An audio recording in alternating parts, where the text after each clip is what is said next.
Hello guys, welcome to all job 365। तो guys Eklavya school की vacancy आ गई है EMRS की, जिसमें कि परमानेंट जॉब है और गवर्नमेंट जॉब है। इसकी क्या डिटेल्स हैं सारे हम आगे वीडियो में चेक कर लेंगे। Post eligibility, age, application fees क्या होगी, सिलेक्शन प्रोसेस क्या होगा, SC ST OBC के लिए क्या रिजर्वेशन है, और साथ में सैलरी वगैरह की सारी बात हम इस वीडियो में आगे डिस्कस करेंगे। इसके साथ ही जो सिलेबस है, इसका सिलेबस की बात करूँ मैं तो सिलेबस के लिए मैं अलग से वीडियो बना दूँगी, क्योंकि इसमें टीचिंग और नॉन टीचिंग दोनों ही वैकेंसीज़ है। तो टीचिंग का अलग है और नॉन टीचिंग का अलग है जो एग्ज़ामिनेशन का सिलेबस है। तो इसको मैं अलग वीडियो में डिस्कस करूँगी। इस वीडियो में जो मेनली डिस्कस करूँगी मैंने आपको भी बताया, वो सारी चीज़ें इसको हम डिस्कस करेंगे। तो अगर वीडियो अच्छी लगे तो लाइक कर दीजिएगा, चैनल को सब्सक्राइब करके नोटिफिकेशन बेल को ज़रूर दबाइएगा, क्योंकि नोटिफिकेशन बेल आप दबाएंगे तो ही आपके पास वीडियोज़ की नोटिफिकेशन पहुँचेगी। तो चलिए स्टार्ट करते हैं इस वीडियो को। तो यहाँ पे देख लेते हैं, ये इंडेक्स दिए गए, इसमें सारी चीज़ें दी गई है। पहले की मतलब ये जो है 33 पेज का है नोटिफिकेशन जो आया हुआ है, तो इसमें सारी चीज़ें यहाँ पे इंडेक्स की तरह दे दिया गया है कि कौन से पेज में क्या क्या चीज़ दी गई है। तो सबसे पहले तो हम पोस्ट देख लेते हैं कि क्या क्या पोस्ट है। ठीक है,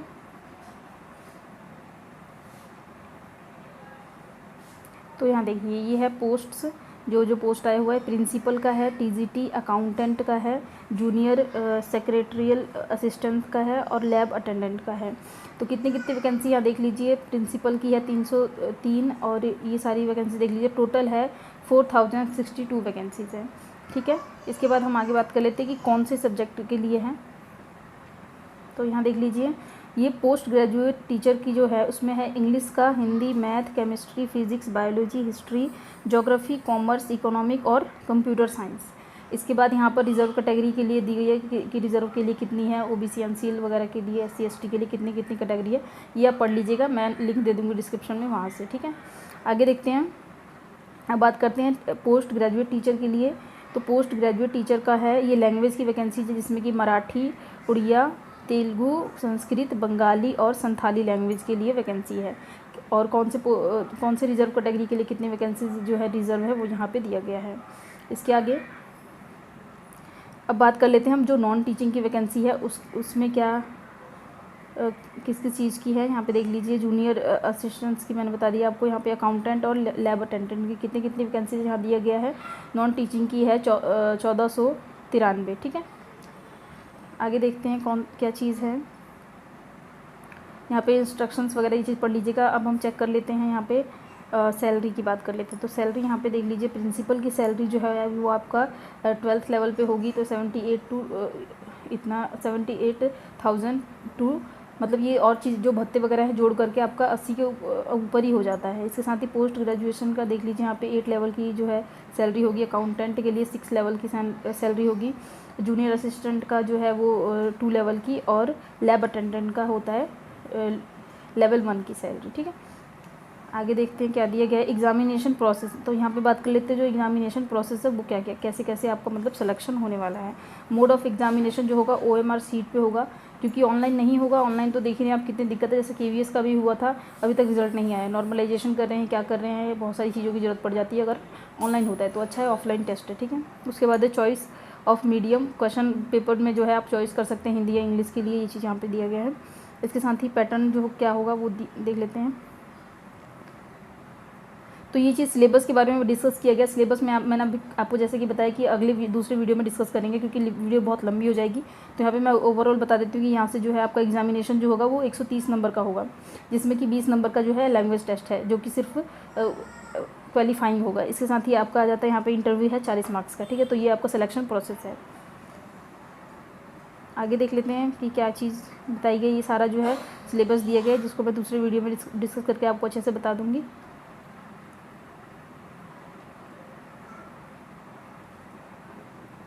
तो अब बात कर लेते हैं एलिजिबिलिटी क्राइटेरिया की, कि कौन से पोस्ट के लिए क्या क्या एलिजिबिलिटी मांगी गई है।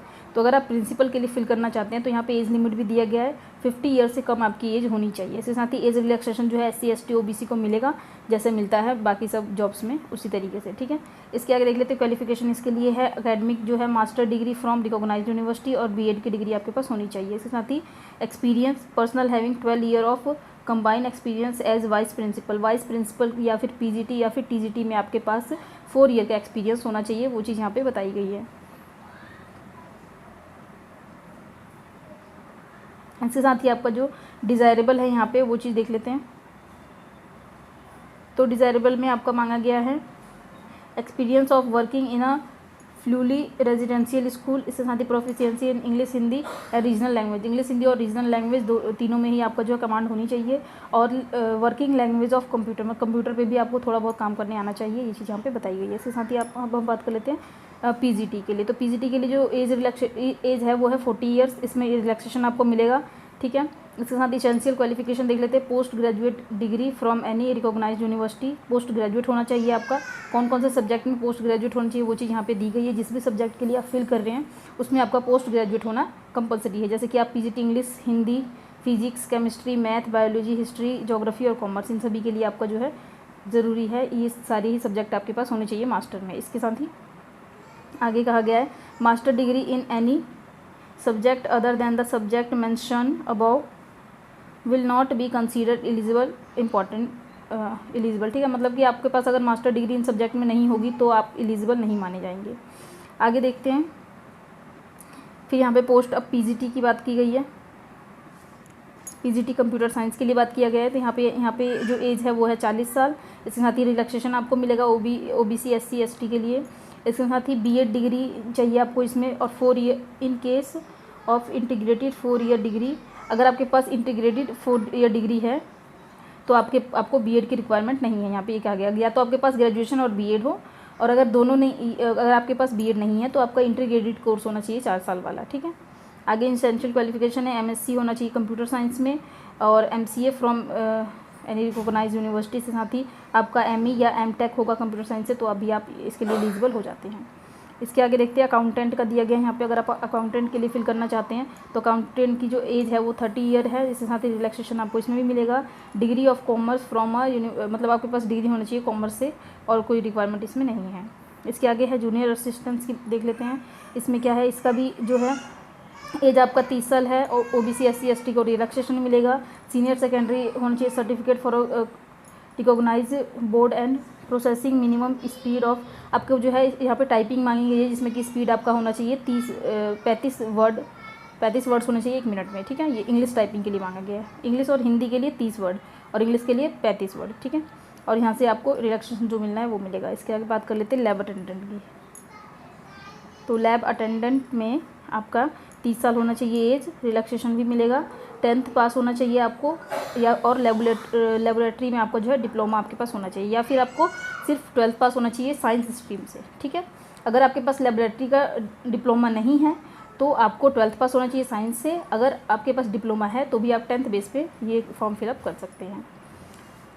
तो ये हो गई इन्फॉर्मेशन। आगे देखते हैं क्या दिया गया है। यहाँ पे बात की गई है एज रिलैक्सेशन की, तो यहाँ भी हम देख लेते हैं कि कितनी एज रिलैक्सेशन है आपका। अगर आप एससी से बिलोंग करते हैं तो 5 साल का एज रिलैक्सेशन है। अदर बैकवर्ड क्लास मतलब कि ओबीसी, और ओबीसी में भी एनसीएल से हैं तो आपको 3 साल का रिलैक्सेशन मिलेगा। एनसीएल क्या है इसके बारे में हम अभी आगे बात करेंगे, कौन सा सर्टिफिकेट वगैरह आपको बनवाना है इसके बारे में।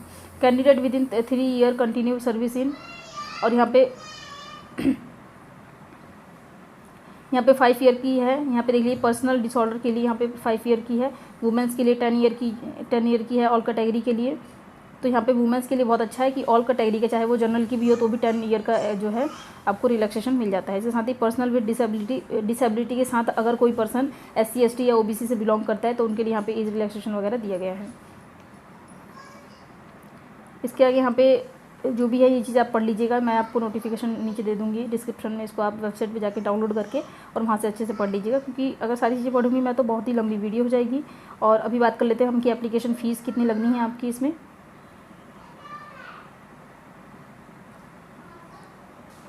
तो यहाँ बात कर लेते हैं कि एप्लीकेशन फ़ीस क्या होगी।